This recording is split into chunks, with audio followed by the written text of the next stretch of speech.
അച്ഛനും അനുചേച്ചിക്കും അതിൽ പങ്കുണ്ടോന്ന് എനിക്കറിയില്ല. ബാക്കി എല്ലാവരും കൂടി ചേർന്ന് ജീവൻ രാജൻ എങ്ങനെയെങ്കിലും അവസാനിപ്പിച്ച് കളയാൻ സാധ്യതയുണ്ട്.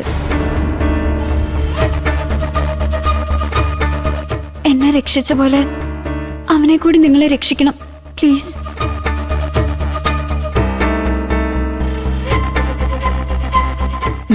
നീ വിഷമിക്കണ്ട മോളെ. സാക്ഷാൽ ദൈവം തമ്പുരാനാ നിന്നെ ഞങ്ങളുടെ മുമ്പിൽ എത്തിച്ചത്. അത് നിനക്കും ജീവൻ രാജനും ഒരുമിച്ച് ജീവിക്കാൻ ഭാഗ്യമുള്ളത് കൊണ്ടാ.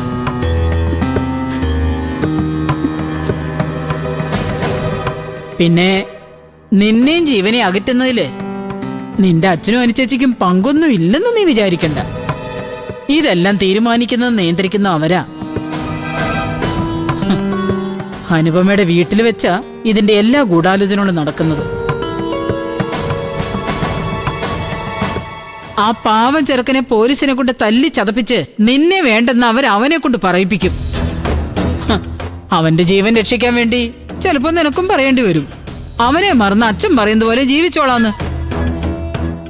നിന്നെ സിംഗപ്പൂരിലേക്ക് അയച്ചതിന് ശേഷമേ അവര് ജീവനെ ജയിലിൽ നിന്ന് പുറത്തു വിടത്തുള്ളൂ. ഇല്ല, എന്നെ ജീവനെ തമ്മിൽ പിരിക്കാൻ ആര് വിചാരിച്ചാലും നടക്കില്ല. ജീവനെ രക്ഷിക്കാൻ നിങ്ങൾ എന്നെ സഹായിക്കില്ലേ?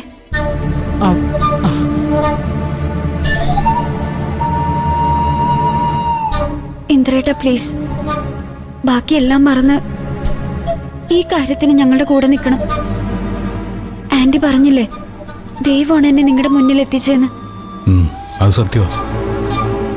ഈ പാതിരാത്രിയിൽ നിന്നെ ഞങ്ങൾ കണ്ടില്ലായിരുന്നെങ്കിൽ അവന്മാരെ നിന്നെ ഉപദ്രവിക്കുമായിരുന്നു.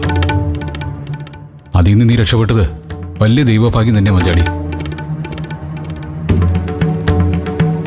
പക്ഷേ